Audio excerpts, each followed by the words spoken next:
Olá pessoal, sou o professor Arivelton, espero que todos estejam bem, tá certo? E assim, sejam bem-vindos à nossa aula de Química Geral para o primeiro ano, ok? Então assim, nós vamos estudar sobre a estrutura da matéria, os modelos atômicos, especificamente sobre o átomo, ok? Nós vamos estudar como se deu os estudos, né, dos modelos até chegar ao modelo mais próximo da realidade, certo? O modelo atômico mais próximo da realidade. Então vamos lá. Vamos conceituar primeiro o modelo científico. O que é um modelo científico? O modelo científico pode ser conceituado como uma representação, né, de um fenômeno ou de um sistema que serve para explicar, descrever, analisar e até mesmo simular algo próximo da realidade, certo? Esse é o conceito de modelo científico, ok? Então, assim, a primeira ideia de átomo que se teve, minha gente, foi antes de Cristo, com os filósofos Leucipo e Demócrito.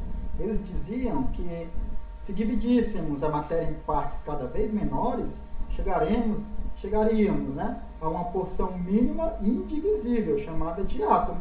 Né? A palavra átomo vem do grego, a quer dizer não, e tomo significa divisível, ou seja, não divisível. Tá bom? E mais tarde surgiu o modelo atômico de Dalton. Dalton dizia que a matéria era formada por esferas maciças, indivisíveis e indestrutíveis. Certo? Professor, mas esferas maciças, o que é isso? É uma esfera totalmente preenchida, né, de matéria, ou seja, esfera não oca, tá certo? Não oca, tá bom? O modelo atômico de Dalton é conhecido também como o modelo da bola de bilhar, ou seja, o modelo da bola de sinuca, tá certo? E qual a diferença entre o modelo filosófico e o modelo do Dalton? São tão parecidos, né? A diferença é que o modelo de Dalton ele foi feito, né, por meio de estudos, experimentos, tá certo? Próximo aí. Mais tarde, olha, o filósofo grego Tales de Mileto, ele percebeu que atritando um bastão de resina em couro de animal e aproximando esse bastão a pequenos materiais como gravetos, pequenos pedacinhos de folha seca, esse tubo atraía esses materiais, tá certo? Então isso significa que a matéria é carregada positivamente e negativamente, tá certo?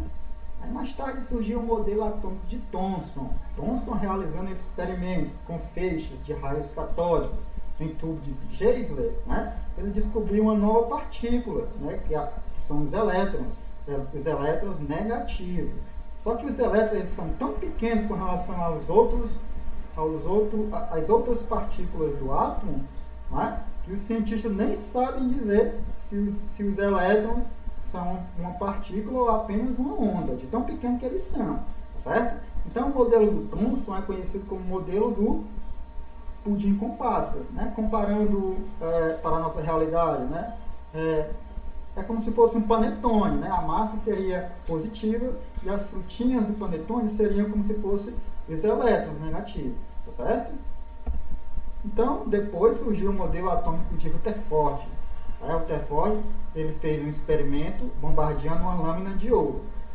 Essa lâmina era mais fina do que um fio de cabelo, tá certo? Ele bombardeou essa lâmina de ouro com material radioativo do polônio, né? Esse material seria feixes de partículas alfas positivas, tá certo? Essas partículas, esse material radioativo iria bombardear essa lâmina de ouro, certo? Com essas partículas positivas. Percebam aí no experimento, na imagem, né, que a maioria das partículas provenientes do polônio passavam direto na lâmina de ouro, né?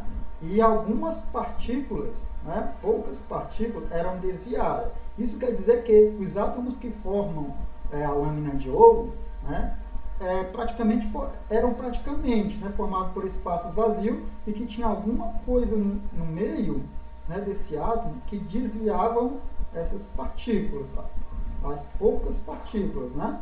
Então, Rutherford concluiu que o átomo teria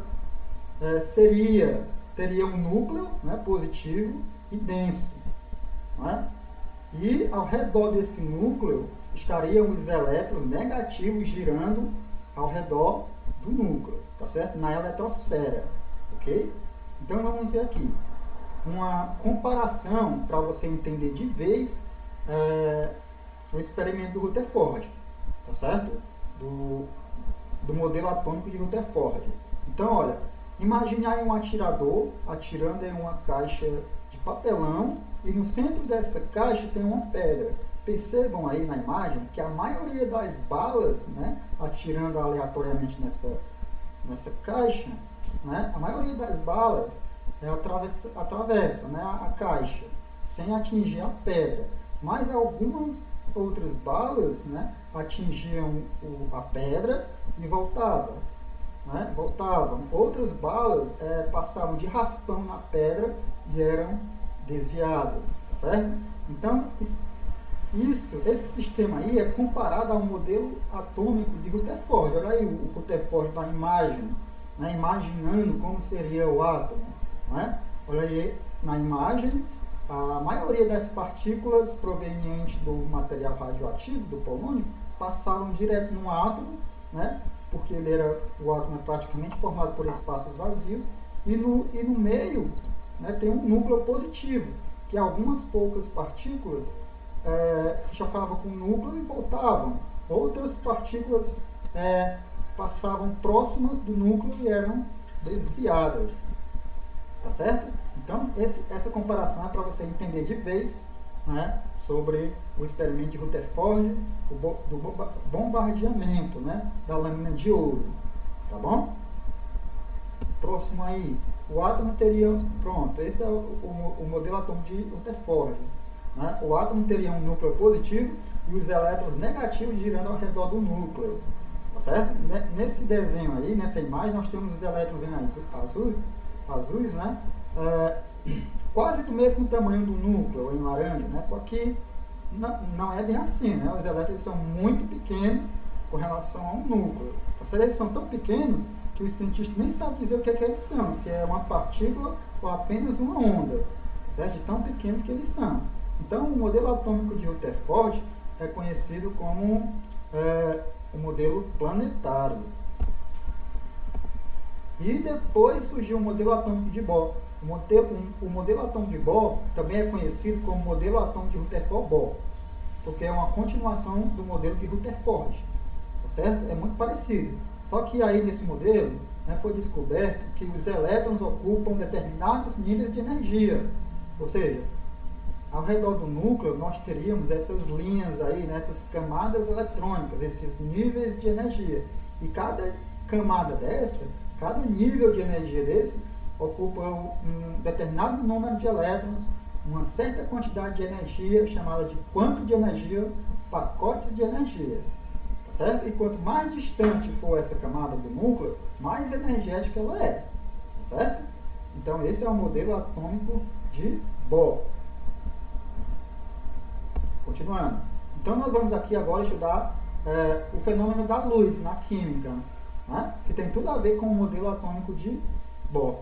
Então, nós temos aí à esquerda do slide, né, uma imagem de um átomo, tá certo?